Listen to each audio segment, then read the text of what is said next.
उसकी मम्मी ने एक बार रात को उठ के देखा तो वो जोर जोर से हंस रहा था। वो दीवार की तरफ किसी को देख के बात करता था और जोर जोर से हंसता था और उसकी मम्मी बहुत ज़्यादा घबरा गई और उन्होंने जब डॉक्टर से बात की तो उन्होंने उसकी डोजेज बढ़ा दी और वो पूरे टाइम नींद में या गैल में रहता था और बाकी टाइम जब वो होश में होता था तो वो अपने आप से ही बातें करता रहता था। लेकिन एक समय ऐसा आया जब ये नेगेटिव एनर्जी ने उसको एक ऐसा विजन दिखाना शुरू किया कि उसका कोई फेमिलियर रिश्तेदार ही है। जब उसको ऐसी कोई फेमिलियर इमेज दिखी तो वो शांत हो गया और वो आराम से बातें करता था। वो नेगेटिव एनर्जी ने उसका पूरा कंट्रोल लिया हुआ था और वो घर वालों से ठीक से बात करता था, घर से बाहर जाता नहीं था और वहीं पे अपने कमरे में ही सरवाइव करता था। दिन में सोता रहता था और रात में जगता रहता था, बातें करता रहता था और जोर जोर से हंसता रहता था। यही उसका रूटीन हो गया था। प्रकृति के बहुत ही स्ट्रिक्ट नियम है कर्म को लेके। आपने अगर किसी को दुख पहुंचाया है और इतना गहरा आघात किया है कि आपको खुद नहीं पता, आपने इतना ज़्यादा दुख पहुंचाया है किसी को, आप उसे महसूस नहीं कर पा रहे, तो प्रकृति आपको उतने ही समय के लिए महसूस करवाती है।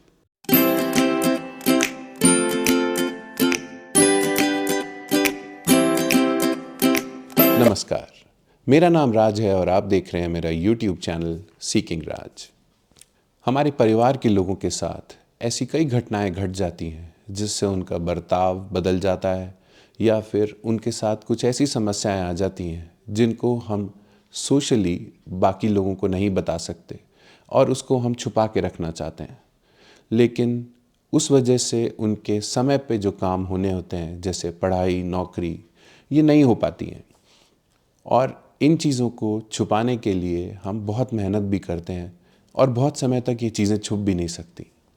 तो हमारा जीवन पूरी तरह अस्त व्यस्त हो जाता है, उथल पुथल हो जाता है और लोगों को ये समझ नहीं आता कि इस तरह की चीज़ों का इलाज कैसे होता है, क्योंकि हमें जब बीमारी ही नहीं पता तो इसका इलाज कौन कर सकता है। मेरे एस्ट्रोलॉजी और हीलिंग करियर में ऐसे बहुत केसेस आए जो कि काफ़ी कॉम्प्लिकेटेड थे और ऐसी चीज़ें उन लोगों के साथ हो रही थी जिनको ना तो वो लोग समझ पा रहे थे और ना वो कभी किसी के पास गए तो वो इलाज करवा पाए। ऐसे ही एक केस के बारे में आज बात करते हैं। तो पिछले साल एक ऐसा केस मेरे सामने आया जिसमें एक बच्चे के साथ कुछ ऐसा हो रहा था जो उसके माँ बाप समझ नहीं पा रहे थे और वो उस बच्चे को ठीक कराने के लिए काफ़ी डॉक्टर्स के पास ले गए। वो उसे साइकेट्रिस्ट के पास भी ले गए, जिस वजह से उसको कुछ दवाइयाँ दी जाती थी और वो शांत रहता था। पर उसको कुछ ऐसी बीमारी या ऐसी चीज़ हो गई थी जिसका इलाज ना तो डॉक्टर्स कर पा रहे थे, ना कोई एस्ट्रोलॉजर कर पा रहा था और उनको ये समझ नहीं आ रहा था कि इसको हुआ क्या है और इसका इलाज कैसे करें। तो पहली बार इस लड़के की माँ ने मुझसे बात की और उन्होंने मुझे ये बताया कि मेरे बेटे को एक बहुत गहरा डिप्रेशन है और वो एक ऐसी चीज़ से गुज़र रहा है जो हम नहीं समझ पाते और उससे कोई बात नहीं कर पाता क्योंकि वो किसी से बात ही नहीं करना चाहता।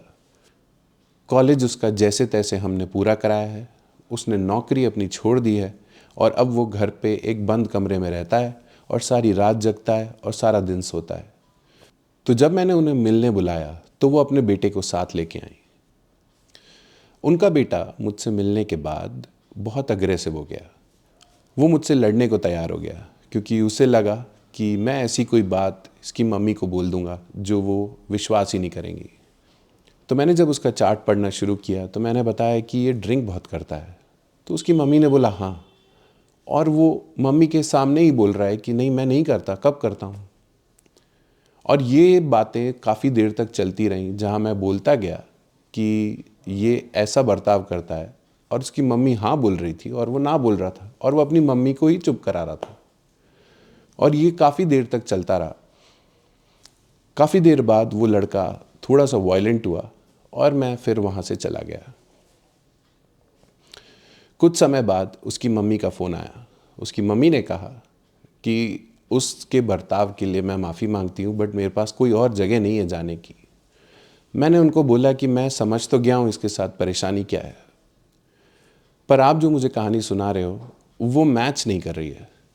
उसकी मम्मी ने मुझे ये कहानी सुनाई थी। उसकी मम्मी ने कहा था कि मेरा बेटा जो है ये बहुत ही साधारण शांत स्वभाव का पढ़ने वाला बच्चा है और इसके साथ ऐसा कुछ हो रहा है जो हम समझ नहीं पा रहे और ये बहुत गहरे डिप्रेशन में जा रहा है। पर मैं जो चीज़ देख रहा था मेरे सामने वो कहीं से शांत स्वभाव का नहीं था, वो कहीं से किसी की इज्जत करने वाला नहीं था और लड़ने के लिए एकदम तैयार बैठा था। तो कुछ चीज़ें मैच नहीं हो रही थी।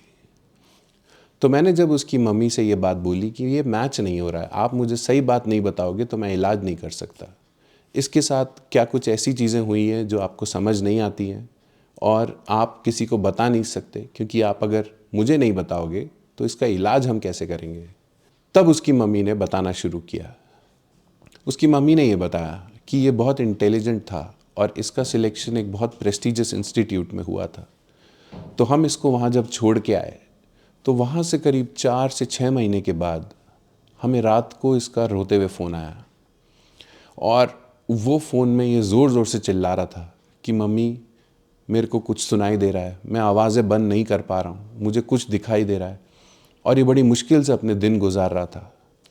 उसके पिताजी रात को ही ट्रेन लेकर के उससे मिलने गए और वहाँ पे जब वो पहुँचे तो उन्होंने देखा कि लाइन लगी हुई है शराब की बोतलों की और वो दिन रात या तो चिप्स खाता है या फिर शराब पीता है। उसकी हेल्थ ख़राब हो चुकी है, सोता है नहीं और बहुत बुरी हालत में वो मिला। तो इसके पिताजी उसे वहाँ से ले आए। तो वो जब घर आया तो उसको एक साइकियाट्रिस्ट के पास ले गए। साइकियाट्रिस्ट ने उनको एक ड्रिप चढ़ाई और 3 दिन तक उसको बेहोशी की हालत में रखा। बेहोशी की हालत में रहने के बाद वो थोड़ा सा शांत हुआ और घर आया और उनको लगा कि अब ये ठीक हो जाएगा। लेकिन उसका असर ख़त्म होते ही उसने वापस से उसी तरह की हरकतें शुरू कर दी। उसको कंट्रोल करना बहुत मुश्किल हो रहा था। तो डॉक्टर ने उसको नींद की गोलियां प्रेस्क्राइब की। उसकी मम्मी ने एक बार रात को उठ के देखा तो वो ज़ोर ज़ोर से हंस रहा था। वो दीवार की तरफ किसी को देख के बात करता था और ज़ोर ज़ोर से हंसता था और उसकी मम्मी बहुत ज़्यादा घबरा गई और उन्होंने जब डॉक्टर से बात की तो उन्होंने उसकी डोजेज बढ़ा दी और वो पूरे टाइम नींद में या गैल में रहता था और बाकी टाइम जब वो होश में होता था तो वो अपने आप से ही बातें करता रहता था। जब इस लड़के की साइकिक रीडिंग करी तो ये पता चला कि कॉलेज में इसके बर्ताव की वजह से ये जब किसी से झगड़ता था या ये जब किसी से डिसएग्री करता था तो उसका मुंह बंद करा के ही मानता था। वहाँ पर कॉलेज में इसने किसी लड़की के साथ बदतमीज़ी की, किसी के साथ मिसबिहेव किया और उस लड़की ने यह तय किया कि वो इसको सबक सिखाएगी। वो लड़की किसी के पास गई और उसने इसके ऊपर कुछ नेगेटिव एनर्जी छोड़ दी।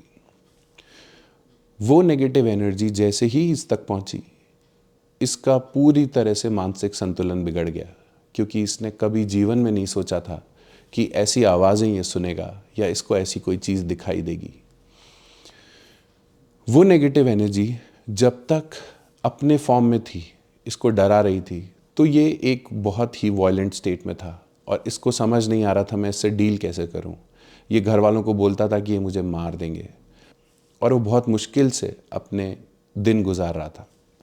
लेकिन एक समय ऐसा आया जब ये नेगेटिव एनर्जी ने उसको एक ऐसा विज़न दिखाना शुरू किया कि उसका कोई फेमिलियर रिश्तेदार ही है।